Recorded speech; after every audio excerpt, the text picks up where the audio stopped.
这个现在原因还不是很清楚，大概有3种主要的讲法。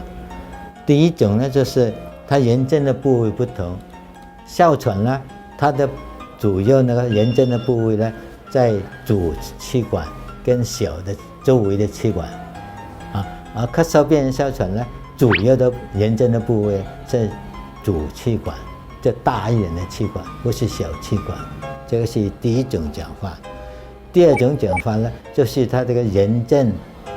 的程度不一样，在哮喘呢，是嗜酸性粒细胞的炎症的程度比较重，在咳嗽病人哮喘呢，炎症比较轻，这是有这个情况。第三个原因呢，它是引起咳嗽跟那个喘息那个日质不同，咳嗽病人哮喘呢，引起咳嗽那个日质，就是气质它容易引起咳嗽的日质比较低，而那个哮喘呢，就引起那个痉挛的日质呢就比较低，就是反而呢，那个咳嗽病人哮喘呢引起痉挛那个需要气质比较强。